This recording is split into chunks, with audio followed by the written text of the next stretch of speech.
దాడికి భారత సైన్యం సిద్ధమైంది. అర్ధరాత్రి 1:44 దీనికి సంబంధించిన రక్షణ శాఖ ట్వీట్ కూడా పెట్టింది. దాంట్లో చాలా స్పష్టంగా మెన్షన్ చేసింది. క్రూయిజ్ మిసైల్స్ తోటి దాడి చేసింది. ప్రత్యేకించి కొన్ని టార్గెట్స్ని ఇండియన్ ఆర్మీ దాడి చేసింది. మురిడ్కే, బహవాల్పూర్, గులీపూర్లో భారత సైన్యం దాడి చేసింది. భింబర్, చకామ్రు, కోట్లీలో కూడా ఈ దాడులు జరిగాయి. పాకిస్తాన్ ఒక్కసారిగా పాకిస్తాన్ వెన్నులో వణుకు మొదలైంది. అయితే ప్రతీకార దాడులు చేస్తామని చెప్పి మాత్రం ఒక భీకర ప్రకటన అయితే చేసింది. అవి బీరాలు పలికినట్టే. ఎందుకంటే పాక్ సన్నద్ధంగా లేదు అని మనకి తెలుసు. అలాగని పాక్ని ఉపేక్షించడానికి కూడా వీల్లేని పరిస్థితి.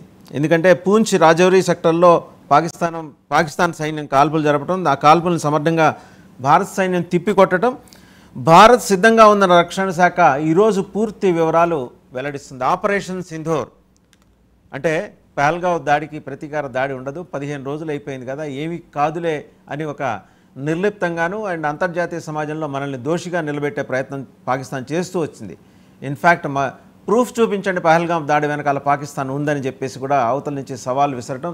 నిన్నటికి నిన్న మన 99 టీవీ డిబేట్లో పాల్గొన్న పాకిస్తాన్ సీనియర్ జర్నలిస్ట్ ఆయన కూడా అదిల్ బషీర్ కూడా ఆయన మాట్లాడుతూ, మీ దగ్గర ప్రూఫ్ ఉందా, చూపించండి, మీ దగ్గర ప్రూఫ్ లేదు, ఇది మీ మీద మీరే దాడి చేసుకొని మా మీద నింద మోపుతున్నారు అంటే ఇది ఒక నెరేటివ్ చాలా గట్టిగా బిల్డ్ చేసి అంతర్జాతీయ సమాజంలో పెనట్రేట్ చేయడానికి పాకిస్తాన్ అన్ని విధాలా ప్రయత్నించింది. ఒక పక్క వాళ్ళ ఆర్మీ చీఫ్ ఎక్కడున్నాడో ఎవరికి తెలియదు, వాళ్ళ ప్రధానమంత్రి రోగం బారిన పడి మంచం పట్టాడు అండ్ ఎక్కడికక్కడ ఆర్మీ దిశానిర్దేశం లేకుండా తయారైంది.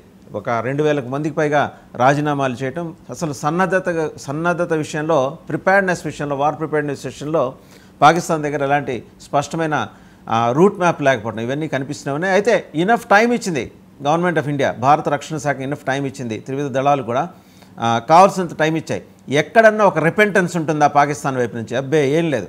వాళ్ళ వైపు నుంచి ఒక పశ్చాత్తాప ధోరణి లేదు, కనీసం ఒక ఖండన కూడా లేదు. ఇలా అన్యాయంగా టార్గెట్ చేసి, ఒక రిలిజియన్ని టార్గెట్ చేసి జరిపిన దాడులు కేవలం మత వైషమ్యాలు సృష్టించడానికి ఉద్దేశించి అదేదో వర్కౌట్ ఉందని బట్టి కాస్త బూమ్రాంగ్ అయింది. అంతర్జాతీయ సమాజం కూడా పాకిస్తాన్ వైపే వేలెత్తి చూపిస్తోంది. ఈ అంశానికి సంబంధించి కంప్లీట్గా ఇదే అంశానికి సంబంధించి ఈరోజు బిగ్ డిబేట్లో మనతో పార్టిసిపేట్ చేస్తున్నారు పూడి తిరుపతిరావు గారు, బీజేపీ సీనియర్ నాయకులు, అలాగే చందు సాంబశివరావు గారు, జనసేన సీనియర్ నాయకులు, అండ్ గురు వెంకటమూర్తి గారు, టీడీపీ అధికార ప్రతినిధి, జూపూడి ప్రభాకర్ గారు, వైఎస్ఆర్సీపీ సీనియర్ నాయకులు. అందరికీ నమస్తే అండి. To start with Chandu Sambasivarao గారు, 1:40 భారత సైన్యం ట్వీట్ చేసింది మన ప్రిపేర్డ్నెస్ గురించి కానీ, అలాగే మన వ్యూహాల గురించి కానీ, అండ్ అదే సమయంలో చాలా అప్రమత్తంగా పాకిస్తాన్ పౌర సమాజానికి ఇబ్బంది కలగకుండా మన దాడులు ఉంటాయని కూడా ట్వీట్లో స్పష్టం చేసింది. సాంబశివరావు గారు, రాత్రి నుంచి జరుగుతున్న సంఘటనల గురించి సమగ్రంగా వివరించండి.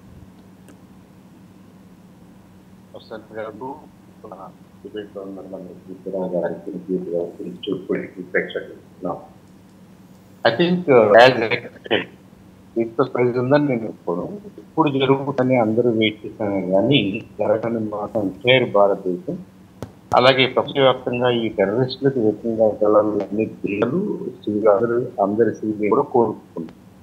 ఎందుకంటే ఇది మన దేశానికే కాదు, పాకిస్తాన్కి కూడా నష్టాన్ని కలిగించారు. 70 సంవత్సరాలుగా మిలిటరీ చీలు వచ్చుకొని ఒక డెమోక్రటిక్ ఇవాల్వ్ కాలేక పాకిస్తాన్ ప్రజలు ఇబ్బందుతున్నారు. దానికి కారణం ఈ టెర్రరిస్ట్. సో వాళ్ళు కంట్రోల్ చేయలేదు.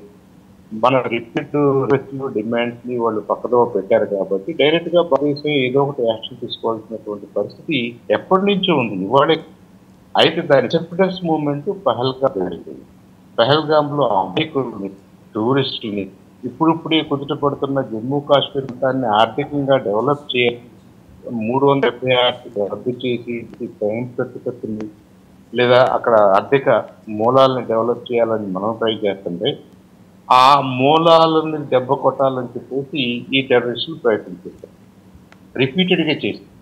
ఆ పహల్గామ్ నుంచి తర్వాత మనం ఉపేక్ష, ఇక మంచితనానికి కూడా విలువ ఉండదు, మనం ఎందుకు చేస్తున్నామని మనకి అర్థం కాని పరిస్థితిలో మన ప్రజాన్ని తయారైంది. కాబట్టి ఐ థింక్ మన ప్రభుత్వం ప్రపంచవ్యాప్తంగా కూడా ఎన్నికలు దాన్ని గుర్తించి, కాబట్టి ఇవాళ భారతదేశం తీసుకున్నటువంటి ఈ ప్రిసైజ్ మిలిటరీ యాక్ట్ ఏదైందో ఈ ఆపరేషన్ సింధూర్లో బాగా ఐ థింక్ ఎవరు దీన్ని క్రిటిసైజ్ అవకాశం లేదు. మీరు ఇంట్రోలో చెప్పగానే ఇది it's not a sign first strike. మనం రిపీటెడ్గా దెబ్బలు తిని మన వ్యవస్థ ఆ లేనిపోయిన కాంప్లికేషన్స్ ని క్రియేట్ చేస్తున్నటువంటి ఈ టెర్రరిస్టుని ఏదో ఒక రోజు మనం ఆశ్చర్యం కూడా తీసేయాల్సిన అవసరం ఉంది. అదే పని మన వ్యూహకర్తలు కానివ్వండి, మన లీడర్షిప్ కానివ్వండి, గవర్నమెంట్లో ఉన్న లీడర్షిప్ కానివ్వండి, చాలా క్యాలిక్యులేటెడ్గా, చాలా మెథికల్గా, చాలా ఓపెన్గా, ఇన్ఫ్యాక్ట్ 1:45, 1:50 కల్లా అఫీషియల్గా లెటర్లోనే చెప్పారు ఏ టార్గెట్ని ఏ ఎక్సెస్ని టార్గెట్ చేశారో, ఏ బిల్డింగ్స్ టార్గెట్ చేశారు. We are not against Pakistani civils తోటి మనకి ఎలాంటి విభేదాలు లేవు. అలాగే పాకిస్తాన్ మిలిటరీని కూడా దీంట్లో ఇన్వాల్వ్ చేస్తారండి. ఇట్స్ ఓన్లీ టెర్రరిస్టులు, వాళ్ళ క్యాంప్స్, వాళ్ళ ట్రైనింగ్ క్యాంప్స్, వాళ్ళ ఆఫీసెస్, వాళ్ళ రెసిడెన్సెస్ మాత్రమే ఆ 9 టార్గెట్స్లో ఉన్నాయని చెప్పేసి మన మిలిటరీ డైరెక్ట్గా ఓపెన్గా లెఫ్ట్ని చెప్పింది. ఐ థింక్ ఈ ఫస్ట్ ఆపరేషన్ని ఒక గ్రాండ్ ఇనిషియేషన్గా మనం చూడాలి. పాకిస్తాన్ కూడా దీన్ని అవకాశంగా తిని వాళ్ళ దేశంలో ఉన్నటువంటి మెగా క్యాంపులను కూడా క్లీన్ చేయడానికి ఉపయోగించుకోవాలి దీన్ని. అంతేగాని ఏదేదో ప్రగల్భాలు, మేమేదో భారత్ మీద వచ్చాము, ఇది చేస్తాము, దీన్ని ఇటు చేస్తాం అంటే ఇంకా పాకిస్తానీ ప్రజలను మీరు ఇబ్బంది వాళ్ళు అవుతారు. పాకిస్తాన్ ఇంకా కొంగు తీసిన వాళ్ళు అవుతారు. ఇప్పే రోగ్ స్టేట్ అనే పేరు తెచ్చుకున్నారు. ఇంకా ఇంతకంటే కూడా దిగజారిపోయే పరిస్థితులు ఉంటాయి. అండ్ అస్టానిషింగ్లీ చందు సాంబశివరావు గారు, they are asking for proofs. నిన్న 99 టీవీ డిబేట్లో ఇస్లామాబాద్ నుంచి ఒక జర్నలిస్ట్ మిత్రుడు పార్టిసిపేట్ చేశారు, ఆదిల్ బషీర్ అని. ఆయన మాట్లాడుతుంటే ఆయన అంటాడు, మీ దగ్గర ప్రూఫ్ ఉంటే చూపించండి అని అంటాడు.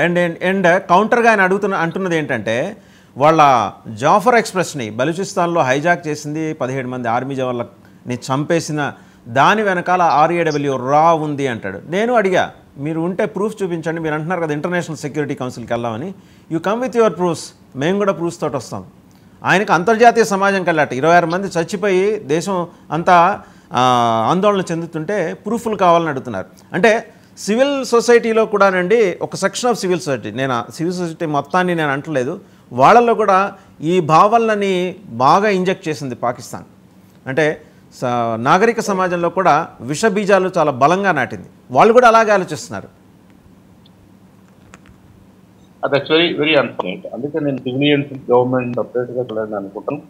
ఆ గవర్నమెంట్ కూడా వాళ్ళ రిపీటెడ్గా మిలిటరీ లీడర్స్ ప్రెసిడెంట్ అవడం, దాంతో ఏమైంది, పాకిస్తాన్కి 70 సంవత్సరాలు కరెక్ట్గా డెమోక్రటిక్ సొసైటీగా తీసేస్తారు. అది వాళ్ళ లీడర్షిప్ వాళ్ళకి చేసినటువంటి అర్థమైనటువంటి నష్టం. అట్ ద సేమ్ డిక్టేటర్స్ వాళ్ళను వాళ్ళు చేసుకుంటూ కూడా ఈ నేషనలిస్ట్ ఎజెండానే ముందుకు వస్తారు. పాకిస్తాన్ అన్యాయం జరిగిపోతుంది, పాకిస్తానీ ప్రజలకు అన్యాయం జరిగిపోతుంది, భారతదేశం అన్యాయంగా మనల్ని పెట్టేస్తుందని వాళ్ళ నెరేట్ అది వాళ్ళు ప్రాబ్లీ లాస్ట్ 75 years అదే చేశారు. వాళ్ళు ఇప్పటికే చేయాలని కోరుకుంటున్నారు, విచ్ ఇస్ రాంగ్. పాకిస్తాన్ మీద ఎలాంటి ఫోకస్ లేదు, ఎలాంటి నెగిటివ్ ఫీలింగ్స్ ఉండవు. ఇది మన నైబర్స్ అందరితో సార్క్ రోజుల నుంచి మనం మాట్లాడుతున్నది, మొదటి రోజు నుంచి మాట్లాడు నైబర్స్ అందరూ బాగుండాలి, ఎవరు డెవలప్ కావాలి, రీజనల్ కోఆపరేషన్ ఉండాలి, మన రీజియన్ అంతా డెవలప్ కావాలని భారతదేశం మొదటి నుంచి మాట్లాడుతున్న మాట. ప్రయత్నం చేస్తున్నటువంటి ఆ ప్రయత్నాన్ని వాళ్ళు సరిగ్గా రిసీవ్ చేసుకోలేకపోయారు. At the same time technologically ఆలోచించుకున్నా కానీ వాళ్ళు ఎప్పుడు మనకి ధీటుగా ఉండాలి అని ఎక్కడెక్కడో సామాన్లు కొనుక్కొచ్చుకుని డిస్ప్లేలో పెట్టుకున్నారే కానీ నిజంగా సైన్స్ అండ్ టెక్నాలజీని కూడా డెవలప్ చేసుకోలేదు. వాళ్ళు ఆర్థికంగా డెవలప్ కాలేదు, వ్యవసాయ రంగాన్ని డెవలప్ చేసుకోలేదు. ఏ రంగంలో వాళ్ళు డెవలప్ అయ్యారు? ఈ మిలిటరీ రెటరిక్ తప్ప, ఈ కోతలు కొయ్యటం తప్ప, మేము తేల్చాం విద్యాసం, ఈ ఈ మిలిటరిక్ లీడర్స్ మాట్లాడే మాటలు తప్ప. ఇవాళ అంత పెహల్గామ్లో జరిగినప్పుడు, పెహల్గామ్లో ద రెసిస్టెన్స్ ఫ్రంట్ అనేవాళ్ళు ఫ్లై చేసుకున్నప్పుడు, రెసిస్టెన్స్ ఆర్గనైజేషన్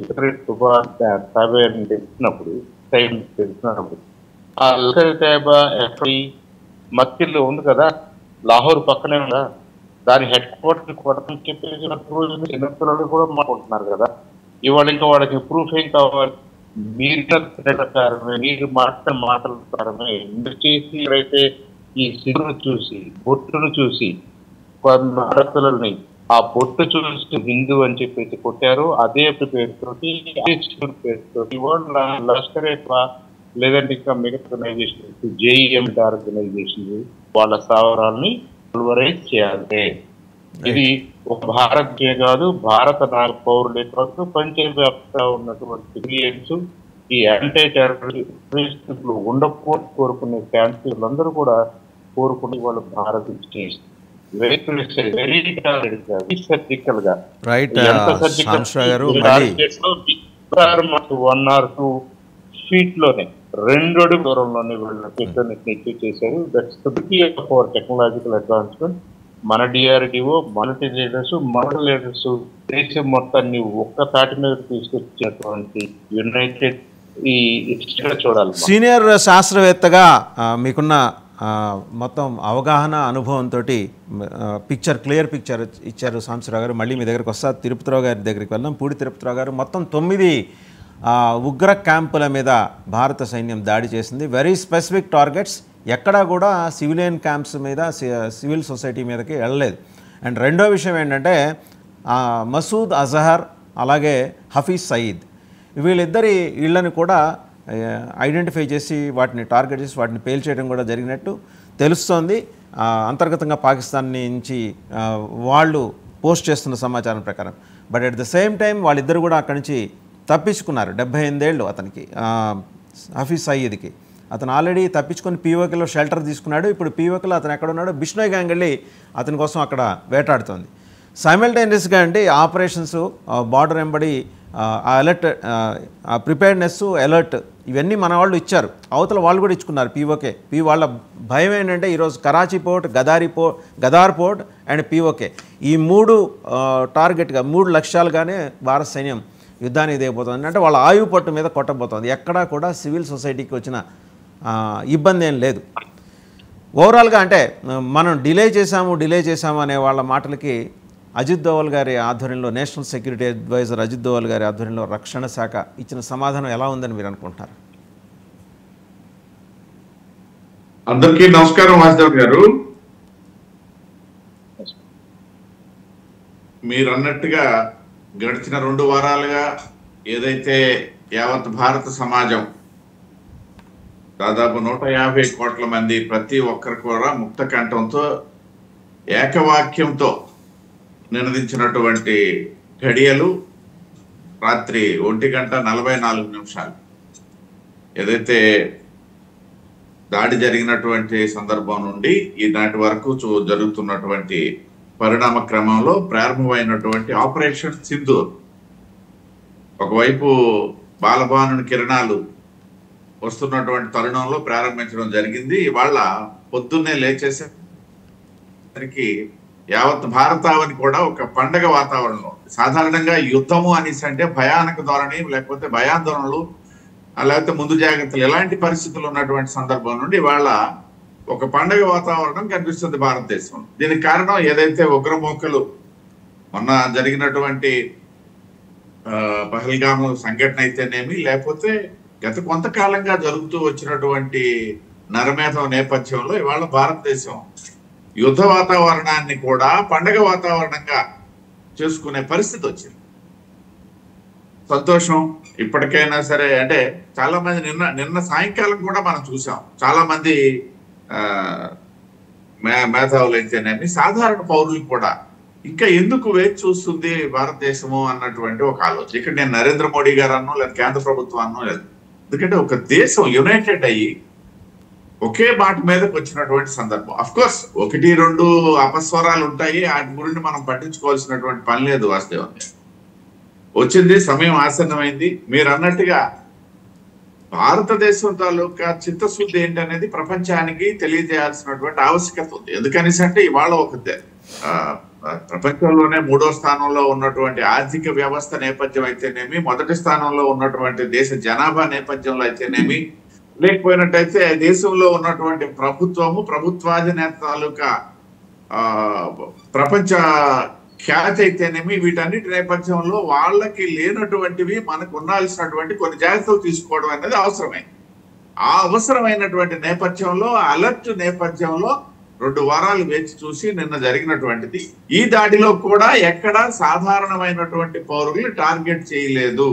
ఉగ్రవాద మోకల్ని, ఉగ్రవాద సంస్థల్ని, ఉగ్రవాద శిబిరాల్ని టార్గెట్ చేసి, ఉగ్రవాద నాయకుల్ని, ఉగ్ర మోకల్ని టార్గెట్ చేసి వెళ్ళినటువంటి ఏదైతే ఈ ఆపరేషన్ సింధూర్ ఉందో, ఇవాళ పొద్దున్నే దేశం గర్వించదగినటువంటి సందర్భం అని చెప్పి తప్పదు. ఇంకొక విషయం ఇక్కడ ఏదైతే ఇవాళ అంటే సాధారణంగా ఒక దేశం దాడి చేసేటప్పుడు ఇక్కడ దేశం మీద దాడి చేయలేదు. మనం ముందుగా మాట్లాడుకున్నట్టుగా ఓన్లీ ఉగ్రవాద స్థావరాలు, ఓన్లీ టెర్రర్ క్యాంప్స్ నే టార్గెట్ చేసి మాత్రమే చేశారు. ఇది ఓన్లీ టెర్రర్ క్యాంప్స్. కానీ ప్రతిస్పందన ఎలా ఉందనేసి అంటే వాళ్ళు ఫీల్ అవుతున్నది ఏంటంటే మా దేశం మీద దాడి చేశారు, మేమేదో మిమ్మల్ని చేసేస్తామని ఫీల్ అయినటువంటి వాళ్ళు ఒక దేశం మళ్ళీ వాళ్ళ మీద దాడి, ఏమంటారు, వాళ్ళొక దేశం మళ్ళీ దాని మీద దాడి. మళ్ళీ అది ఆల్రెడీ ఇందాకే చెప్పారు, రోగ్ స్టేట్ అని చంద్ర సాంబశివరావు గారు ఇందాకే చెప్పారు. సాంబశివరావు గారి రిమార్క్స్ చాలా వాల్యుబుల్ రిమార్క్స్. ఎందుకంటే ఆ రంగంలో వారికి ఉన్నటువంటి అనుభవం రీత్యా వాటి జోలికి నేను పోదలుచుకోలేదు. అయితే ఇవాళ పాకిస్తాన్ తాలూకా ధోరణి ఎలా ఉందనేసి అంటే, మనం చేసింది ఉగ్రవాద స్థావరాల మీద దాడి, నీకు చేతనైతే ఉగ్రవాదం ద్వారా నువ్వు కూడా నాశనం అయిపోయినటువంటి సందర్భంలో నువ్వు సపోర్ట్ చేయాల్సింది పోయి మా దేశం మీద దాడి చేస్తారా, మేమేదో చేసేస్తామని చెప్పేసి బీరాలు పలుకుతున్నటువంటి తరుణం ఏదైతే ఉందో, దీనికి భారతదేశం రాబోయే కొద్ది రోజుల్లోనే సమాధానం చెప్పబోతుంది. దీనికి సంబంధించి అంతర్జాతీయ సమాజం ఏదైతే ఉందో అన్ని దేశాలతో సహా ఎక్సెప్ట్ చైనాకి సంబంధించి వారికి ఉన్నటువంటి కొంత దురుద్దేశం నేపథ్యంలో, నేనేదో వేరే ప్రత్యేక పరిస్థితులు కూడా అన్నా, వారికి ఉన్నటువంటి కొన్ని దురుద్దేశాల నేపథ్యంలో ఏదైనా వారికి ఉన్నటువంటి కొన్ని కాదండి, అన్ని దురుద్దేశాల నేపథ్యంలో అనాలి, కొన్ని కాదు, అన్ని దురుద్దేశాల నేపథ్యంలో అయినప్పటికీ భారతదేశంలో భారతదేశంతో డైరెక్ట్ గా వాళ్ళు చేసినటువంటి యుద్ధంలోనే వాళ్ళకి సత్తా లేక తోకముడిచినటువంటి సందర్భం మనం కొద్ది రోజుల కిందటే చూసాము. అలాంటిది వాళ్ళేదో పాకిస్తాన్ కి సపోర్ట్ చేసి వీళ్ళ భారతదేశానికి ఏదో కీడు చేయగలరు అనేటువంటి పరిస్థితిలో భారతదేశం లేదు, భారతదేశంలో రాజ్య వ్యవస్థ లేదు, భారతదేశంలో పరిపాలకులు లేరు, ప్రజలు అంతకంటే లేరు, అప్రమత్తంగా ఉన్నారు. ప్రజలు సపోర్ట్ దేశ విదేశాల్లో ఉన్నటువంటి భారతీయులందరూ కూడా ఇవాళ గర్వించదగినటువంటి ఒక శుభతరుణం అని చెప్పేసి కీర్తిస్తున్నటువంటి సందర్భంలో ఇది ఒక ముందడుగైతే పడింది. రాబోయే రోజుల్లో తీవ్రవాదం అంతం, పాకిస్తాన్ అంతం అనేది మనం చేయాల్సిన పని లేదు, వాళ్లే అంతం అయిపోతున్నారు. వారి ఆర్థిక వ్యవస్థ ద్వారా అయితేనేమి, వాళ్ళ ఆర్థిక విధానాల ద్వారా అయితేనేమి, వాళ్ళ పరిపాలన విధానాలు, ప్రభుత్వ తాలూకా విధానాల ద్వారా వాళ్ళే అంతం అయిపోతున్నారు. బట్ భారతదేశం తాలూకా అంతం పాకిస్తాన్ అంతం కాదు, భారతదేశం తాలూకా పంతం తీవ్రవాదుల అంతం. ఇది మన తాలూకా ఖచ్చితమైనటువంటి దిశానిర్దేశం. ఆపరేషన్ సింధూర్ ద్వారా పొద్దున్నే ఇవాళ ప్రపంచానికి భారతదేశం ఇవాళ ఆ విషయాన్ని రైట్ అండి. ఒకసారి జూపూడి ప్రభాకర్ గారి దగ్గరికి వెళ్దాం. ప్రభాకర్ గారు చూశారు 1:40 భారత రక్షణ శాఖ చేసిన ట్వీట్. అండ్ మనం చాలా specific targets, not civilian societies, specific targets, ఉగ్రవాద శిబిరాలు 9ని ఐడెంటిఫై చేశారు. 9 వాటిలో 4 కంప్లీట్గా డిస్మాంటిల్ అయినాయి. అండ్ ఒకరిద్దరు కీలకమైన టెర్రరిస్టులు హఫీజ్ సయీద్ అండ్ మసూద్ అజహర్, వాళ్ళ ఇళ్లని కూడా నేలమట్టం చేశారు. But by the time they flood from that place అండి. ఈయనైతే పీఓకేలో ఉన్నాడు, పాక్ ఆక్యుపైడ్ కాశ్మీర్లో ఉన్నాడు. ఈ 78 ఏళ్ల ఆస్మా తోటి సఫర్ అవుతున్న ఉగ్రవాది హఫీజ్ సయీద్ అయితే పీఓకేలోనే ఉన్నాడు. బహుశా నెక్స్ట్ టార్గెట్ మరికొన్ని గంటల్లో అతనే కావచ్చు అనేది. ఎందుకంటే అజిత్ దోవల్ గారు అనే ఆయన తుఫాన్ ముందు ప్రశాంతత, ఆయన ఏమీ చేయనట్టు నిష్క్రియాపరత్వంతో ఉన్నట్టు బయట సమాజానికి కనిపిస్తారు ఆయన. బట్ ఆయన సైలెంట్గా ఉన్నాడంటే ప్రపంచానికి చెమటలు పట్టాలి. అటువంటి ఆపరేషన్స్ చేసిన ఒక అద్భుతమైన ఆఫీసర్, అంటే బహుముఖ ప్రజ్ఞాశాలి, multi talented, multi disciplinary personality. National security అడ్వైజర్గా ఆయన 2 వారాలు కామ్గా ఉన్నాడంటే దాని అర్థం ఏంటంటే, ఈరోజు ఉదయం తెల్లవారుజామున 1:44 నుంచి మనం చూస్తూ వస్తున్న సంఘటనలు. ఏమంటారు జూపుడి గారు? ముందుగా మీకు ప్యానెల్లో ఉన్నటువంటి పెద్దలు సాంబశివరావు గారికి, తిరుపతిరావు గారికి, మన మిత్రులు ఇంకో మిత్రుల పేరు తెలుగుదేశం నాయకులు అనుకుంటాను, వారికి, వెంకట గురుమూర్తి గారు, ప్రధానంగా 99 టీవీ ప్రేక్షకులందరూ కూడా so how to take a revenge అనేది ప్రధానమంత్రి దాదాపు 2 వారాల నుంచి చేస్తున్నటువంటి ఎక్సర్సైజ్ని భారతదేశం మొత్తం, ప్రపంచ దేశాలు మొత్తం కూడా గమనిస్తూనే ఉన్నాయి. ఎందుకు డిలే అవుతుంది రివెంజ్ తీసుకోవడంలో అనే ఒక ప్రశ్న దేశంతా వ్యాపించి ఉన్నటువంటి సమయంలో జరిగినటువంటి ఆపరేషన్ సింధూర్, అది ఏకుజోనా అని అనుకోవచ్చు, లేకపోతే మనం అర్ధరాత్రి అని అనుకోవచ్చు. ఈ పెహల్గాం దాడిని తీవ్రంగా ఖండిస్తూ మరణించినటువంటి అమాయక కుటుంబాలకి న్యాయం జరగకపోతే ఇంకా మన బార్డర్లో మన ఫోర్సెస్ ఎందుకు అనే ఒక క్వశ్చన్ కూడా మనలోనే మనకి ఏర్పడినటువంటి నేపథ్యం. ఇంటర్నేషనల్గా అనేక దేశాలతోటి సంబంధాలు పెంచుకున్నటువంటి నాకు తెలిసి ఫస్ట్ ప్రధానమంత్రిగా మన మోడీ గారిని చూస్తాం. ఈవెన్ నెహ్రూ ఉన్నప్పుడు కూడా ఇన్ని దేశాలు తిరిగి ఇన్ని దేశాల అధినేతలతోటి లేకపోతే ప్రజలతోటి సంబంధాలు, అంటే వీటన్నిటిని మనం బయలాటరల్లో వీళ్ళు చూడాల్సిన అవసరం ఉంది. డాక్టర్ బాబాసాహెబ్ అంబేద్కర్ చెప్తాడు, ధర్నా చేయలేని పని ఒక డైలాగ్ చేస్తుంది అంటాడు. మోడీ గారు డైలాగ్ని ఏ విధంగా వాడుకుంటూ వచ్చాడో ఈ యుద్ధ నేపథ్యాన్ని కూడా బ్లేమ్స్ వచ్చినప్పటికీ చాలా క్లియర్గా త్రివిధ దళాలతో కూర్చొని రిపీటెడ్గా మాట్లాడుకోవటం, వాళ్ళకి పూర్తి స్వేచ్ఛనివ్వటం, ఇది మనం టీవీల ద్వారా, పేపర్ల ద్వారా, మనకు ఉన్నటువంటి మీడియా సమాచారాల ద్వారా, మిగతా వాటి ద్వారా మనం చూసినటువంటి నేపథ్యం కనబడుతూ ఉంది. మిడ్ నైట్ జరిగినటువంటి ఈ స్ట్రైకింగ్స్ ఏవైతే ఉన్నాయో నాకు తెలిసి పాకిస్తాన్ సివిలియన్స్ మీద జరిగినటువంటి స్ట్రైకింగ్స్ కావు.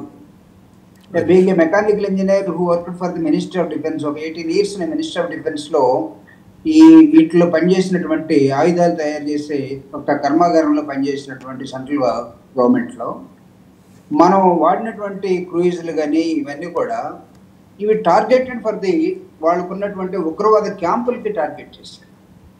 ఉగ్రవాద క్యాంపుల్ని జనరల్గా బార్డర్లో రోజు జరిగే ప్రక్రియ ఇది ప్రత్యేకంగా ఈరోజు మనం చేసాము, ఏదో ఎక్కడో సివిలియన్స్ పాకిస్తాన్ పీపుల్ ఏమైనా ఇబ్బంది పడ్డారు అనుకుంటే కాదు. ఇది ఆ బార్డర్లో అప్పుడప్పుడు వాళ్ళు మన మీద జమ్మూ కాశ్మీర్ మీద లేకపోతే కొన్ని పాయింట్స్ మీద బాంబేలో జరిగిన అటాక్ కానీ ఇలాంటివి చేసినప్పుడు ఇమ్మీడియట్గా రియాక్షన్ కోసం ఓర్చుకునేటువంటి కొన్ని క్యాంపులు మన దగ్గర నోటెడ్ అయ్యి ఉన్నాయి. వాళ్ళు ఎక్కడెక్కడ ఉంటారు, ఎవరి దగ్గరికి వచ్చిపోతుంటారు, ఇవన్నీ కూడా it is well known. So రాత్రి జరిగినటువంటి ఈ స్ట్రైకింగ్స్ ఏవైతే ఉన్నాయో దీన్ని భారత ప్రజలందరూ కూడా ఆహ్వానిస్తూనే ఉన్నారు. ఎందుకు ఆహ్వానిస్తున్నారంటే యుద్ధాన్ని కోరుకున్నట్టు కాదు. అసలు ప్రతీకారం అనేది లేకపోతే, మనం కౌంటర్గా చేయకపోతే, అంటే మనము ఎంత సహనంగా ఉన్నా శత్రువు మన మీద చేస్తున్నటువంటి దాడుల్ని మనం తిప్పికొట్టలేకపోతే మనం ఇంకా ఎంతకాలం వెయిట్ చేయాలి అన్న ధోరణిలోకి ప్రజలు వెళ్ళిపోయినటువంటి దేశంగా ఈ 2 వారాల్లో మనం 24 తర్వాత ఈరోజు 7 దాకా చూస్తూ ఉన్నాం. దాదాపు నియర్ అబౌట్ 2 weeks. సార్ ఇక్కడ ప్రధానమైనటువంటి పాయింట్ ఏంటంటే నాకు తెలిసి భారత్ తనంతటితోనూ యుద్ధాన్ని కోరుకోవట్లేదు. అసలు ఇది యుద్ధం చేసిన సమయం కూడా కాదు ఇది. ఎందుకంటే మనం ఒక 3 yearsగా మనం చూస్తూ ఉన్నాం రష్యాని కానీ ఉక్రెయిన్ కానీ. అసలు ఒక 2 దేశాలు యుద్ధాలు చేసుకుంటున్నాయన్న సంగతి కూడా ప్రపంచం మర్చిపోయి వాళ్ళ చేతుల్లో ఉన్నటువంటి ఫోన్లోకి దాని రీల్స్లోకో లేకపోతే ఇంకో దానిలోకి వెళ్ళిపోయి ఎంజాయ్ చేస్తూ ఉన్నారంటే అసలు యుద్ధం అనేది పక్కింట్లో జరుగుతున్నదని మనం మర్చిపోతున్నటువంటి నేపథ్యంలోకి సమాజం ఎందుకో నెట్టబడింది. ఇది మనకి ఆహ్వానించదగినటువంటి అంశం కాదు.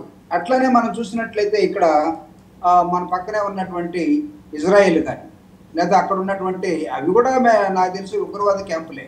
వాళ్ళకి ఉన్నటువంటి దానిలో అక్కడ ఒక 1 year నుంచి యుద్ధం జరుగుతూనే ఉంది.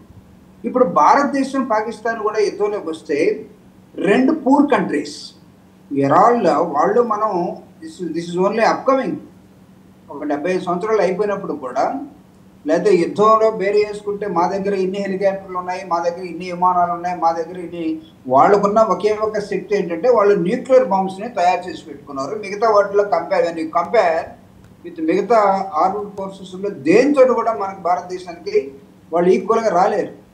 బట్ వాళ్ళు అన్ఫార్చునేట్లీ ఉత్తరప్రదేశ్లో కిమ్ కానీ నా దగ్గర అనుభవాలు ఉన్నాయి అన్నట్టుగానే పాకిస్తాన్ కూడా ఇది ఒకటి నేర్చుకుంది.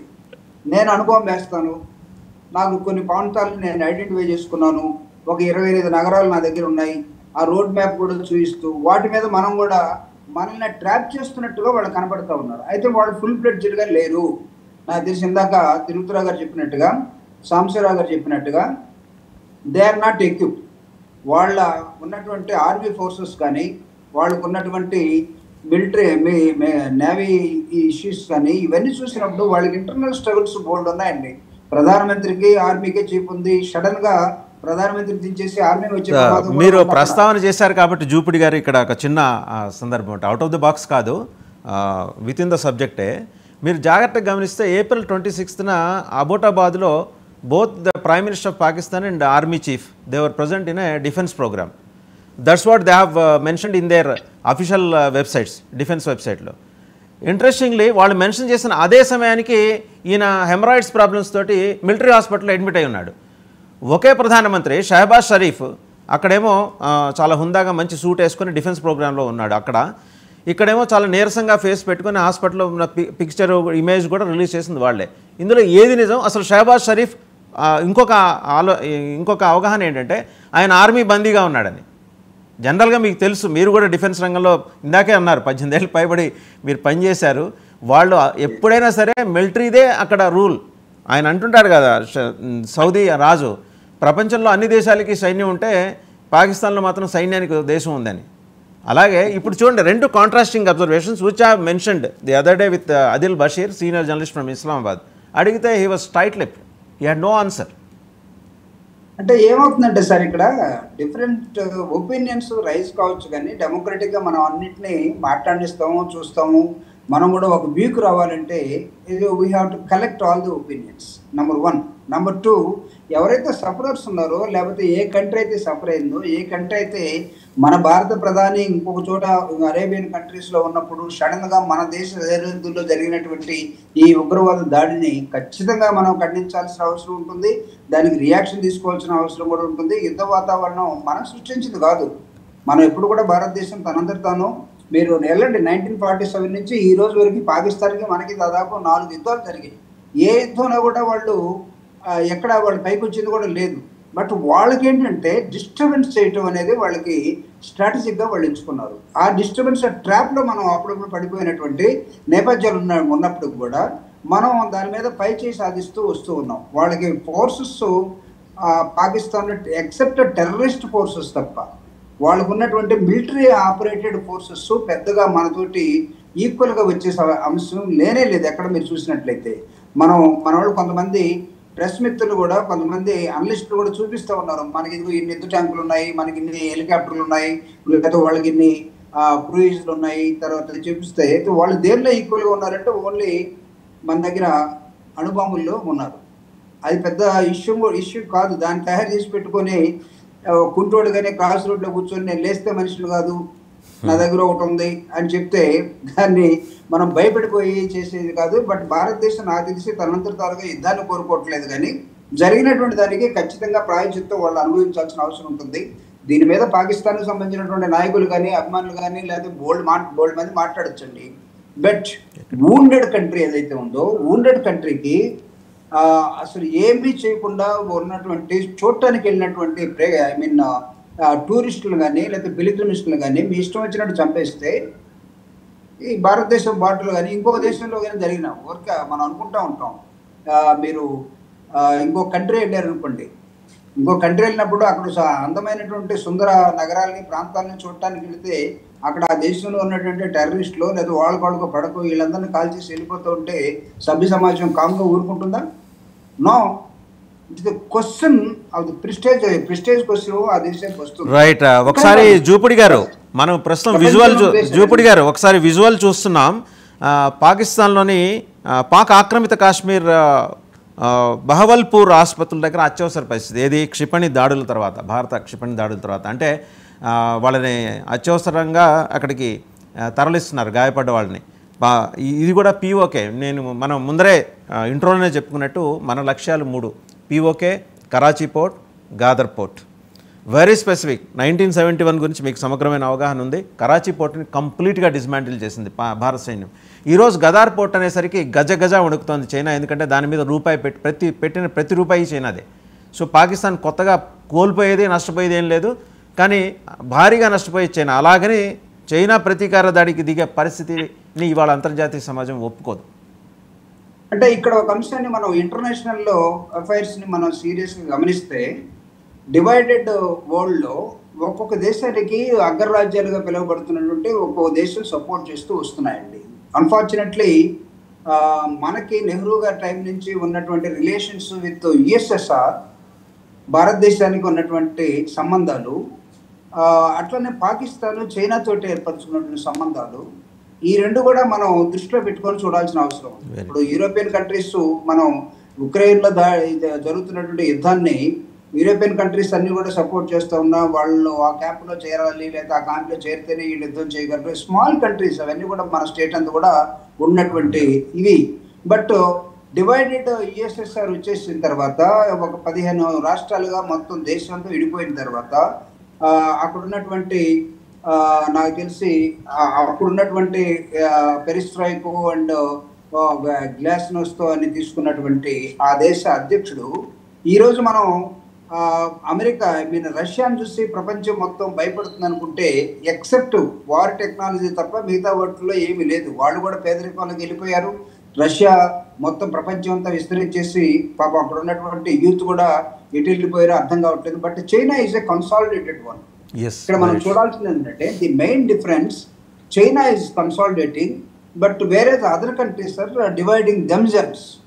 When China is supporting Pakistan, as long as చైనాకు ఉన్నటువంటి అప్హోల్డ్ ఏదైతే ఉందో, ఇప్పుడు మనకు తెలిసి మనం అనకూడదు కానీ మీరు అమెరికా ఒక స్టార్ వార్ టెక్నాలజీ తోటి యుద్ధం చేయాలనుకున్నటువంటి అగ్రరాజ్యాలుగా ఉన్న రష్యా, అమెరికా, ఆ రష్యా డివైడ్ అయిపోయిన తర్వాత అమెరికా ఇంకెవరితోటి యుద్ధం చేయాలి? స్టార్ వార్ టెక్నాలజీ అని అవన్నీ మానేసుకొని ఉన్న నేపథ్యంలో, అంటే ఆకాశంలో యుద్ధాలు మానేసుకున్న నేపథ్యంలో మనకి ఒక పెద్ద స్ట్రాటజిక్ పాయింట్స్ తోటి భారతదేశం చుట్టూరు అల్లుకుపోయినటువంటి ఒక దేశం ఏదైనా ఉందంటే యుద్ధానికి కానీ లేకపోతే ఆయా కంట్రీస్ కానీ కబళించడానికి కానీ మీకుండు అక్కడ ఉన్నటువంటి చాలా దేశాలు చైనాకు చుట్టూరు ఉన్న దేశాన్ని కబళించడానికి సిద్ధంగా ఉన్నటువంటి చైనా ఒకవైపు కనబడుతున్న నేపథ్యంలో వెరీ కేర్ఫుల్ మన చుట్టూతో ఉన్న దేశాలని చైనా ఎందుకంటే వాళ్ళకి స్ట్రాటజిక్ పాయింట్స్ ఉన్నాయి.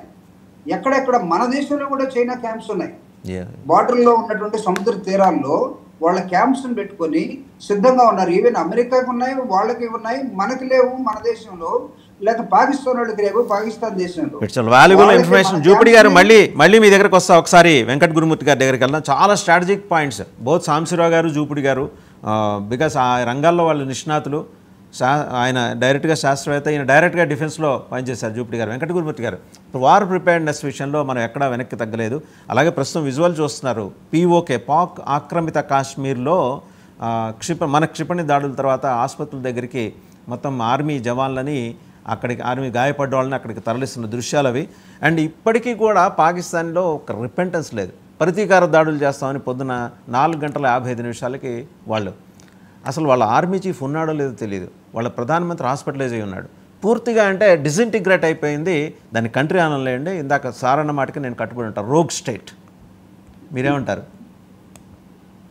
వాసుదేవ్ గారు, మీకు ప్యానల్లో ఉన్నటువంటి తిరుపతిరావు గారికి, చంద్ర సాంబశివరావు గారికి, జూపూడి ప్రభాకర్ గారికి, డబల్9 టీవీ వీక్షకులకు హృదయపూర్వక నమస్కారాలు తెలియజేసుకుంటూ, ఏదైతే పెహల్గాం ఉగ్రదాడి ఉందో ఆ ఉగ్రదాడిని ప్రతీకారంగా మరి రాత్రి 1:44 మరి సింధూర్ ఆపరేషన్ పేరిట దాడి చేయడాన్ని యావత్ భారతదేశం కూడా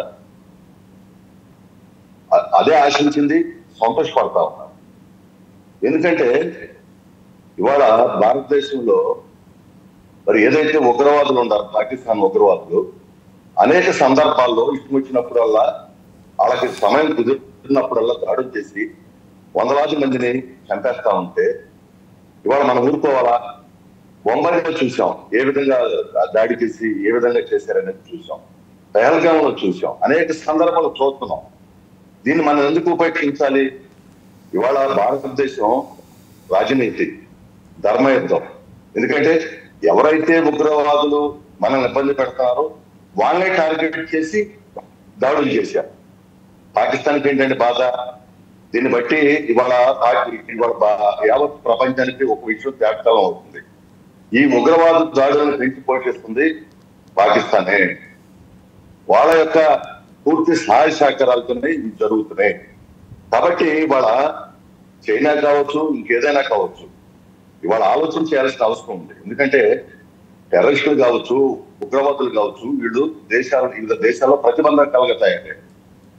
వాళ్ళని నిరోధించాల్సినటువంటి బాధ్యత వాళ్ళ ప్రపంచం మొత్తం మీద కూడా ఉంది.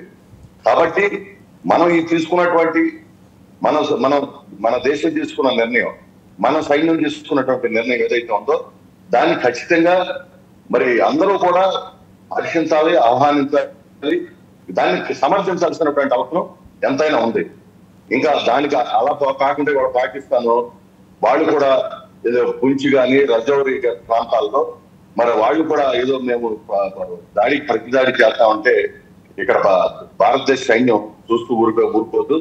వాళ్ళకి ప్రతిగా అన్ని రకాలు కూడా దేనికైనా సరే ఇవాళ మన దేశం సిద్ధంగా ఉంది. ఇవాళ ఏదైతే ఉగ్రవాదులు ఉన్నారో ఖచ్చితంగా ఏరియా చేయాల్సింది. 9 ఉగ్రవాద ప్రాంతాలను టార్గెట్ చేసి వాళ్ళు దాడులు చేస్తా ఉన్నారు. ఆ దాడులు పూర్తిగా మరి విజయవంతం కావాలని, ఉగ్రవాదులు మొత్తం కూడా మరి మొత్తాన్ని నిర్మూలించాలని నేనైతే మనస్ఫూర్తిగా కోరుకుంటున్నాను. ఇంతకు ముందు డిబేట్ లో కూడా మీరు అన్నప్పుడు కూడా నేను చెప్పాను, దాడికి 10 దాడి ఖచ్చితంగా జరగాల్సిందే సార్ అని చెప్పి నేను ఆ రోజు వెరీ ఫస్ట్ డే దాడి జరిగిన మరుసటి రోజు మీరు డిబేట్లో ఉన్నప్పుడు ఏమాత్రం మీరు అంటే సంశయించలేదు, ఖచ్చితంగా ఇమీడియట్గా జరగాలన్నారు. రైట్, అంటే మనకు డిఫరెంట్ స్ట్రాటజిక్ పాయింట్స్ ఉంటాయి కాబట్టి అవన్నీ అవగాహన చేసుకొని ఇవాళ దాడికి దిగాం మనం. కాదు సార్, ఎందుకు జరగాలంటే ఒక కుటుంబంలో ఒక వ్యక్తికి ఏదైనా ఇబ్బంది వస్తే ఆ కుటుంబం పడే బాధ మనం చూస్తూ ఉంటాం. ఇవాళ ఉగ్రవాదులు దాడులు చేసి బట్టలు ఉపదీసి నువ్వు ఏ మాత్రం ఏ కులం అని చెప్పి చంపేస్తా ఉంటే ఆ ఎదవలో ఎందుకు ఊరుకోవాలండి? ఆ దేశాన్ని ఎందుకు ఉపేక్షిస్తారండి? ఖచ్చితంగా దాడి జరగాల్సినటువంటి అవసరం ఉంది. ఇప్పుడు నా భరతమాత రక్తసిక్తం అవుతా ఉంటే, ముక్కలుగా చేస్తా ఉంటే ఊరుకోవాలా? ప్రతి భారతీయుడు కూడా ఇవాళ కడుపులో ఎదిగిపోతా ఉంది. ఇవాళ ఇక్కడ ప్రాంతాలు, కులాలు, మతాలు ఏం లేదు. భారత జాతి మొత్తం ఒకే ముక్త కంఠంతో ఈ దాడిని ఖండిస్తా ఉంది. ఉగ్రవాదులు నిర్మించాల్సినటువంటి అవసరం ఉంది. అప్పుడే మనం ప్రశాంతంగా ఉంటాం. దానికోసం ఈ దేశం తీసుకునే ఏ నిర్ణయానికైనా సరే ప్రతి పౌరుడు కూడా కట్టుబడి ఉన్నాడు. ఎందుకంటే ప్రపంచం మొత్తం కూడా ఇక్కడ చూస్తా ఉంది. ఈ చూసే దాంట్లో కూడా మన రాజనీతి ఉంది, ధర్మయుద్ధం ఉంది. ఏ ఒక్క పౌరుడు కూడా ఇబ్బంది లేకుండా, ఏ ఒక్క పౌరు సమాజానికి భంగం కల్పించకుండా కేవలం ఉగ్రవాదులను టార్గెట్ చేసి మన వాళ్ళు దాడులు చేశారు. తప్పే ఉందండి, చేసే తప్పే ఉంది. వాళ్ళకు కూడా మంచిదేగా, అక్కడ ఉగ్రవాదం పోతుంది కదా, దాన్ని సమర్థించాల్సిన బాధ్యత పాకిస్తాన్కి ఉంది కదా. అలా కాకుండా వాళ్ళ వెంకాలు పలుకుతూ ఏదో చేద్దామంటే ఇక్కడ వెనక తగ్గేదే లేదు. దేనికైనా సరే ఇవాళ సిద్ధంగా ఉంటారు. ఈ దేశంలో నరేంద్ర మోడీ గారి నాయకత్వంలో మొత్తం పార్టీ యొక్క ఏ చర్యనైనా సరే ఈ రోజు నుంచి ఖచ్చితంగా ఇవాళ ప్రతి పౌరుడు కూడా ఉంటాయనుకుంటున్నారు. ఇన్ని సంవత్సరాలు ఇబ్బందులు పడ్డాం, ఇవాళ ఖచ్చితమైనటువంటి నిర్ణయం తీసుకున్నారనే మాట ప్రతి సమాజంలో ఈ మాటను పడుతుంది. వాసుదేవ్ గారు, దీన్ని నేను పూర్తిగా సమర్థిస్తున్నాను. నేను ఏదైతే ఆ రోజున ఫస్ట్ రోజు నాకు చాలా బాధ అనిపించింది. అంతమందిని చంపేసి అన్ని కుటుంబాలు బాధపడతా ఉంటే, ఈ దేశం ఇబ్బంది పడతా ఉంటే ఆ యదవం ఎందుకు ఉపేక్షించాలి? ఎందుకు ఊరుకోవాలి? కాబట్టి దేనికైనా సరే ఈ పాకిస్తాన్ గతంలో కూడా చూసాం ఎన్ని ఇబ్బందులు పెట్టింది. వాళ్ళు ఇక్కడి నుంచి భవిష్యత్తులో ఈ దేశానికి ఎలాంటి ఇబ్బంది లేకుండా ఒక నిర్దిష్టమైనటువంటి చర్యను ఇవాళ ప్రభుత్వం తీసుకుంది. భవిష్యత్తులో ఉగ్రవాదులు అనే మాట లేకుండా ఇవాళ తేల్చాల్సిన అవసరం ఉంది, తేల్చేస్తున్నారు. రైట్, ఒకసారి అండి సాంబశివరావు గారి దగ్గరికి వెళ్దాం. సాంబశివరావు గారు, ఒకసారి మన స్ట్రెంగ్స్ మాట్లాడుకుందాం. Indian army as well Pakistan army.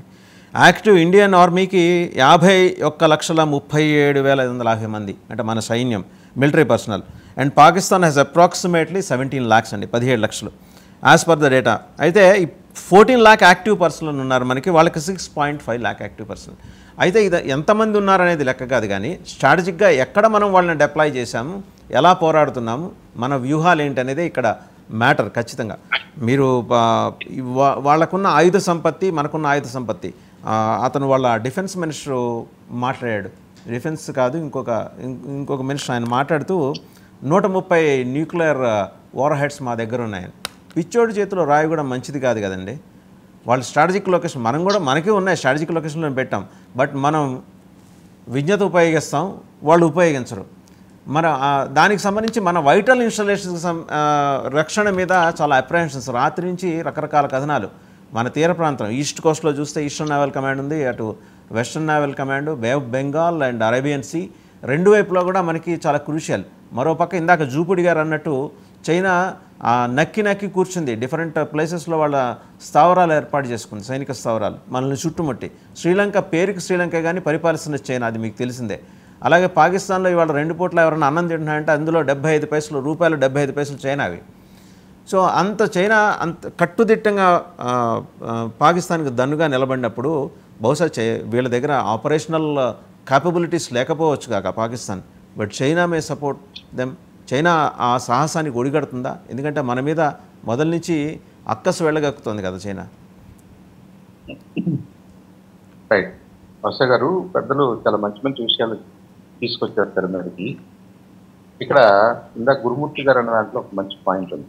భారతదేశానికి ఉన్న స్ట్రెంత్ ఏంటంటే మీరు చదివిన నంబర్స్ కాదు, ఈ పర్టికులర్ ఇష్యూలో నైతిక బలం మనకుంది, మన మార్గం ధర్మ మార్గంలో ఉంది. కాబట్టి మన దేశ ప్రజలందరూ యునైట్ అవ్వడానికి ఒక మంచి అవకాశం ఉంది. యునైట్ అయ్యారు. వాళ్ళల్లో ఆ అసంతృప్తి కానీ ఆందోళన కానీ ఏదో ఒక ప్రతీకారం తీసుకోవాలన్నది ఏదో ఈ ప్రాంతం ఆ ప్రాంతం ఈ స్టేట్ ఆ స్టేట్ అని కాదు, ఎంటైర్ పాపులేషన్లో కనపడింది. అంటే మన ధర్మ పద్ధతి మీద, మన మార్గం మీద, మన కల్చర్ మీద దీన్ని దాడిగా చూశారు కాబట్టి ఈ రియాక్షన్ వచ్చింది ఎంటైర్ భారతదేశం. దీంట్లో మళ్ళీ నేను ఈ రిలీజన్ ఆ రిలీజన్ అంటే ఆ డీటెయిల్స్ కూడా వెళ్ళాల్సిన అవసరం లేదు, అలాంటి వెళ్ళే అవకాశం లేదు. ఇప్పుడు ఇంతగా డ్రైవ్ చేసినటువంటి నరేంద్ర మోడీ గారు, మన చంద్రబాబు నాయుడు గారు మొన్న సభలో మాట్లాడుతూ ఎప్పుడు ఆయన ఒక రకంగా కనపడేవాడు, మొన్న చాలా గంభీర్యంగా కనపడ్డాడని ఒక మాట మాట్లాడాడు. ఆ గంభీరం వెనుకున్నటువంటి, ఆ గాంభీర్యతకి వెనుకున్నటువంటి ఆ ఆలోచనాత్మకమైనటువంటి విధానాలు ఏవైతే ఉన్నాయో, ఇట్స్ బ్యాక్డ్ బై నైతికత, బ్యాక్డ్ బై ధర్మం, supported by science and technology. DRDO లాంటి ఎస్టాబ్లిష్డ్ ఇన్స్టిట్యూషన్స్ మనకున్నప్పుడు, మన ఈ డిఫెన్స్ ఎస్టాబ్లిష్మెంట్ అంతా కూడా బ్యాక్డ్ బై సైంటిఫిక్ డెవలప్మెంట్ అయినప్పుడు దీన్ని పాకిస్తాన్ ఒంటరిగా ఫేస్ చేయగలదని నేను అనుకోవట్లేదు. పాకిస్తాన్ దగ్గర అలాంటి సామర్థ్యాలు లేవు. First of all they are and defence, ఇది డిఫెన్సివ్ సైడ్లో ప్లే చేస్తున్నారు వాళ్ళు. ఒక తప్పు జరిగిపోయింది, ఆ తప్పు చేస్తున్న వాళ్ళని రక్షిస్తుంది వాళ్ళు అన్నది వాళ్ళ ప్రపంచం గుర్తించింది, అది వాళ్ళకి తెలుసు. ఇందాక మీరు అన్నారు చూసారా, ఒక సీనియర్ జర్నలిస్ట్ ప్రూఫ్ చూపించమన్నాడని. ప్రూఫ్ ఆయనకి తెలుసు, ఆయనకి 100% తెలుసు ఆయన మనసులో. కాకపోతే ఏంటంటే నటిస్తున్నారు వాళ్ళు. ఆ నటన వాళ్ళకే నష్టం చేస్తుంది.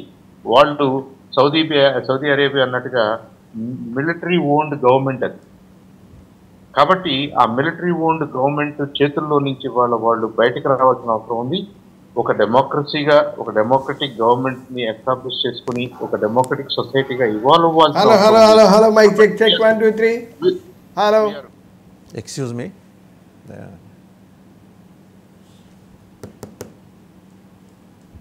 మనం ధర్మ మార్గంలో ఉన్నాం, మనకి నైతిక బలం ఉంది, నంబర్సు సైంటిఫిక్ సపోర్టు మన వైపునే మెరుగ్గా ఉంది. దానికంటే బలమైనటువంటి నైతిక సామర్థ్యం మన దగ్గర ఉంది, ఎకనమిక్ సామర్థ్యం మన దగ్గర ఉంది.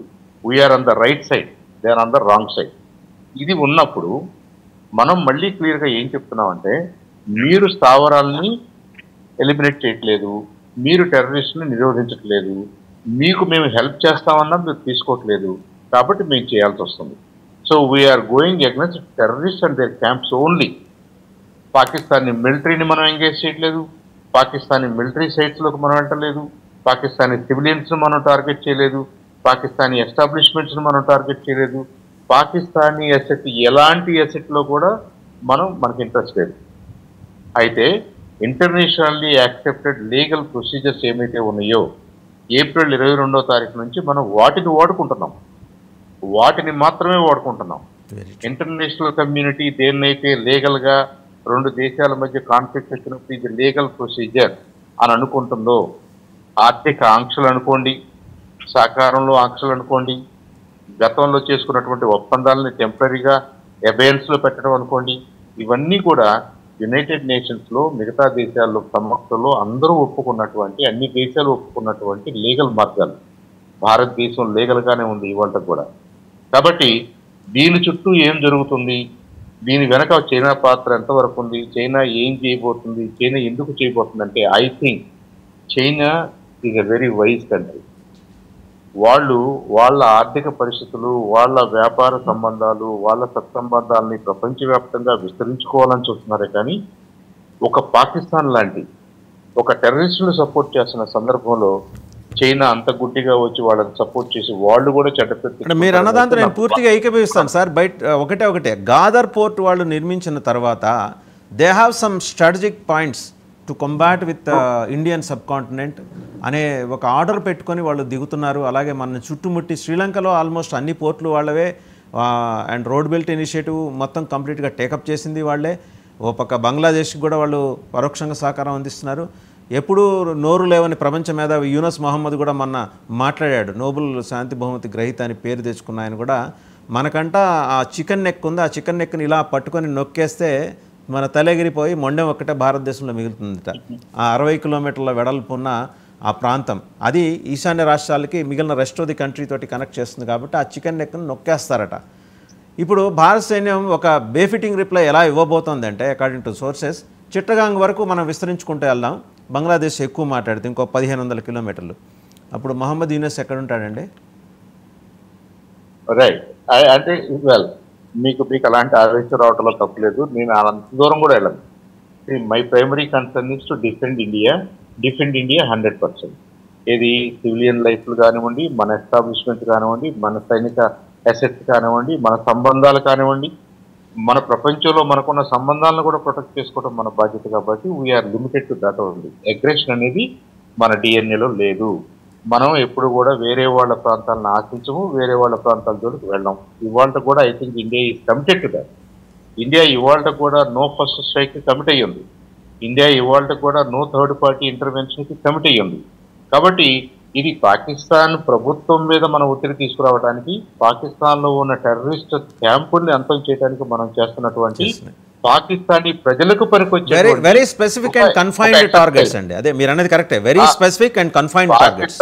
పాకిస్తానీ ప్రజలకు పనికొచ్చేటువంటి ఒక ఎక్సర్సైజ్ మనం చేస్తున్నాం in our defence, in our self respect. కాబట్టి దీంట్లో వేరే దేశాలు వేలు పెడతాయని నేనేం అనుకోవట్లేదు. ఈ చిన్న రీజన్ కోసం ఈ అర్థం పర్థం లేని టెర్రరిస్ట్ గ్రూపుల్ని ప్రొటెక్ట్ చేయడం అనే ఈ గేమ్లో పాకిస్తాను ఎట్లాగూ దానికి ఎలా బయటపడాలో తెలియని పరిస్థితి ఇరుక్కుంది. కాబట్టి ఈ మునీర్ అనే అతను ఆర్మీ చీఫ్ ఎక్కడున్నాడో తెలియకపోవడానికి కారణం ఏంటంటే ఆయన డ్రీమట ఆయన ఒరిజినల్లీ ఫ్రమ్ బంగ్లాదేశ్ సంబంధించినటువంటి ఆ ఎన్సిసిలో ఉన్నాడు. కాబట్టి ఆయన ప్రెసిడెంట్ అయ్యి ఈస్ట్ పాకిస్తాన్ని వెస్ట్ పాకిస్తాన్ని ఒకటి చేసి రెండింటికి ఆయన ప్రెసిడెంట్ అవ్వాలన్నట. దానికి మరి యూనస్ గారు కూడా ఏమన్నా హెల్ప్ చేస్తాడేమో మనకు తెలియదు. ఇవన్నీ కూడా బయటకు వస్తాయి. But right now our concern ఈ టెర్రరిస్ట్ ఎవరైతే ఉన్నారో వాళ్ళని మనం డెఫినెట్ గా we have to teach them a lesson. In the process Pakistani ప్రభుత్వం మీద ప్రెజర్ తీసుకురావాలి, పాకిస్తానీ ప్రజలకు కూడా అర్థమయ్యేలాగా దీన్ని చెప్పాలి. మనం we are not against them, we will support them when needed. We have been supporting them all along. At the same time వాళ్ళల్లో మార్పు రావాలి, వాళ్ళ ప్రభుత్వాలను మార్చుకోవాలి, వాళ్ళ ప్రభుత్వాలు మోర్ డెమోక్రటిక్ గా వ్యవహరించే విధంగా చూసుకోవాల్సిన బాధ్యత కూడా పాకిస్తానీ సివిక్ సొసైటీకి ఉంటుంది. ఇవన్నీ జరుగుతున్నప్పుడు ఇవన్నీ మనం చేయడానికి కారణం, ఇవన్నీ చేయగలగడానికి కారణం ఒకటి, మనం రైట్ సైడ్ లో ఉన్నాం, we're on the side of the righteousness. Number 2, we're backed by the entire country, entire world. ఎవరైతే శాంతిని కోరుకుంటున్నారో వాళ్ళందరూ కూడా మనల్ని బ్యాక్ చేస్తున్నారు. Number 3, if necessary to use force, మనంత సైంటిఫిక్ బేస్ కానీ, మనంత టెక్నాలజికల్ బేస్ కానీ, మనకున్నటువంటి సిస్టమ్స్ కానీ, మనకున్నటువంటి డెమోక్రటిక్ స్ట్రక్చర్ కానీ పాకిస్తాన్కి లేదు. కాబట్టి పాకిస్తాన్ మళ్ళా అలాంటి పొరపాటు చేస్తే, అలాంటి ఆలోచనలు ఏమన్నా well explained, well elaborated Chandu Sambasivarao గారు. అంటే అనుభవం, చందు సాంబశివరావు గారి అనుభవం ఇక్కడ స్పష్టంగా కనిపించింది. మనల్ని మనం డిఫెండ్ చేసుకోవడంతో పాటు పాకిస్తాన్ని కూడా ఉగ్రవాద క్యాంపుల బారి నుంచి బయటపడేయాలనే ఉద్దేశంతో మనం ఆపరేషన్ చేస్తున్నాం. ఒకసారి తిరుపతిరావు గారి దగ్గరికి వెళ్దాం. తిరుపతిరావు గారు, ఇప్పుడు జస్ట్ అందుతున్న ఇన్ఫర్మేషన్ ఏంటంటే మసూద్ అజహర్ని ఆల్మోస్ట్ ఈ వాజ్ న్యూట్రలైజ్డ్. చంపేసినట్టు, అంటే భారత సైన్యం చేతిలో అతను చనిపోయినట్టు సమాచారం అందుతోంది. At to be confirmed by Indian defence, but కీలకమైన సమాచారం. And he was caught. ఇంకా రెండో ఆయన ఉన్నాడు కదా, ఉబ్బసం రోగి, ఆయన 78 ఏళ్ల వృద్ధుడు సయ్యద్, హఫీజ్ సయ్యద్, ఆ బార్డర్కి వచ్చి అన్నాడు కదా, మాకు నీళ్ళు ఆపితే మీకు శ్వాస ఆపుతామని. ముందర ఆయనకు శ్వాసకు సంబంధించిన సమస్య ఉంది, అది మర్చిపోయి ఆయన మాట్లాడాడు. He was also reportedly cot by Indian defence, అక్కడే పిఓకేలోనే. సో ఈ రెండు కీలక పరిణామాలు. మరోపక్క ఆందోళన చెందిన పాక్ ప్రధాని షహబాజ్ షరీఫ్ హాస్పిటల్ నుంచి తప్పించుకొని స్పెషల్ ఫ్లైట్లో ఈ ఫ్లడ్ ఫ్రమ్ ద కంట్రీ. ఇది కూడా మేబీ దీంట్లో ఈ స్పెక్యులేషన్స్లో కొంత అతిశయోక్తి ఉండొచ్చు, బట్ సత్యదూరం అయితే కాదు. అర్ధ సత్యాలు అయి ఉండొచ్చు, సత్యదూరం అయితే మాత్రం కాదు. సో ఇవన్నీ అంటే వాళ్ళ ప్రిపేర్డ్నెస్, వాళ్ళ బీరాలు, ఎండ్ ఆఫ్ ది డే వాళ్ళ రిజల్ట్. తిరుపతిరావు గారు, ఇది మీరు సత్యదూరం అన్నారు, సత్యదూరం అయితే అవదు అన్నారు. నేనేమంటాను అనేసి అంటే, ఇవాళ కాకపోతే రేపు జరిగేవే అవి, అంతకంటే ఇంకా పెద్ద టైం అయితే లేదు వాళ్ళు. There is no time. ఒకటి నేను సాంబశివరావు గారి రిమార్క్స్ వాల్యుబుల్ రిమార్క్స్ అయితే, ఒకటి ఏంటనేసి అంటే, ఇప్పుడు ఉన్నటువంటి పరిస్థితుల్లో ఆ ప్రజల జోలికి మనం వెళ్ళము అని చెప్పేసి వారు చెప్తున్నారు. కానీ వాళ్ళు తెచ్చుకుంటే ఖచ్చితంగా అదే జరుగుతుంది, తప్పదు. వాళ్ళు ఉన్నటువంటి పరిస్థితుల నేపథ్యంలో వాళ్ళు గనక సంయమనంతో ముందుకెళ్తే ఒకలా ఉంటుంది, వారు చెప్పిందే జరుగుతుంది, మనకు అవసరం లేదు. కానీ అదే పరిస్థితి లేనప్పుడు వాళ్ళు బీరాలు పలికి మళ్ళీ ఎదురుదాడికి, లేకపోయినట్టయితే ఒకవైపు చైనా ఉంది కదా మాకు అన్నటువంటి ఆలోచనతో వెళ్తే ఖచ్చితంగా ఏది జరిగినా జరగచ్చు. ఎందుకంటే చేతిలో ఉండదు ఆ తర్వాత పరిస్థితి. వాళ్ళ ఒక బలమైనటువంటి సంకేతం అయితే భారతదేశం ఇవ్వదలుచుకుంది. రాబోయే రోజుల్లో అంటే పాకిస్తాన్ ద్వారా, నేను ఏదో నా పార్టీ అధికారంలో ఉన్నది, మోడీ గారు ఉన్నారు అని చెప్పడం కాదు, దేశం ఆంతరంగిక భద్రత విషయంలో కానీ బాహ్య ప్రపంచంతో ఉన్నటువంటి సంబంధాల నేపథ్యంలో కానీ రాజీ పడే ప్రసక్తి లేదనేది ఈ సంఘటన ద్వారా మనం గడిచిన 15 రోజులుగా చూస్తున్నాం. ఇవాళ సింధూర్, ఆపరేషన్ సింధూర్ స్టార్ట్ అయిందని చెప్పడం 15 రోజులుగా మన తాలూకా ఆలోచన ధోరణి ఆ విధమైనటువంటి వ్యక్తపరుస్తుంది. చైనా తాలూకా ఇన్వాల్వ్మెంట్ ఉన్న భారతదేశం ఎట్టి పరిస్థితుల్లో ఉపేక్షించదు అనే దగ్గరికి ఇవాళ మన తాలూకా విదేశాంగ విధానాన్ని తీసుకోవడం జరిగింది. కాబట్టి ఖచ్చితంగా అయితే మనం చెప్పగలం, మన టార్గెట్ ఏదైతే ఉందో ఈ ఉగ్రవాదము, తీవ్రవాదం నశించాలి. ఈ నేపథ్యంలో ఎవరు అడ్డం వచ్చినా సరే వాళ్ళు తగినటువంటి మూల్యాన్ని చెల్లించక తప్పదు అనేది ఇవాళ భారతదేశ విధానంగా మనం చెప్తాం. థ్యాంక్ యూ తిరుపతిరావు గారు, చందు సాంబశివరావు గారు, వెంకట గురుమూర్తి గారు, జూపూడి ప్రభాకర్ గారు. ఈరోజు నిజంగా ఈ ప్యానల్ మొత్తం ఏకతాటి మీదకి వచ్చింది. పొలిటికల్ డిఫరెన్సెస్ ఏవి ఉన్నా కూడా అవి మన అంతర్గతంగా మనం మాట్లాడుకునే విషయాలు. But when it comes to the nation, మేమంతా ఒక్కటే, మనమంతా ఒక్కటే అనే ఒక మెసేజ్ అయితే చాలా స్పష్టంగా వెళ్ళింది. ఇది నిజంగా వెల్కమింగ్ డెవలప్మెంట్, ఆహ్వానించదగిన పరిణామం. సో అందరికీ కూడా ప్యానల్లో ఉన్న వాళ్ళు కూడా వెల్ రెప్యూటెడ్, వాళ్ళ రంగాల్లో వాళ్ళు నిష్ణాతులు. చందు సాంబశివరావు గారు శాస్త్రవేత్త, నాసాలో చేశారు. జూపూడి గారు దాదాపు 2 decades he was into defence, సమగ్రమైన అవగాహన ఉంది జియో పొలిటికల్ అఫైర్స్ మీద. తిరుపతిరావు గారు యాజ్ వెల్ వెంకట గురుమూర్తి గారు, అందరికీ ధన్యవాదాలండి. So let's look forward. ఈ సాయంత్రం లోపల ఇంకేమేమి జరగబోతున్నాయో. మసూద్ అజహర్ని మట్టుబెట్టారు, అండ్ అలాగే హఫీజ్ సయ్యద్ని అదుపులోకి తీసుకున్నారు, అండ్ పాక్ ప్రధాని భీతిల్లి దేశం నుంచి పారిపోయాడు. ఇది ఇప్పటివరకు ఉన్న ఇన్పుట్స్. మళ్ళీ లేటెస్ట్ ఇన్పుట్స్ తోటి మళ్ళీ మరి కాసేపట్లో కలుద్దాం. Thank you very much for watching big debate.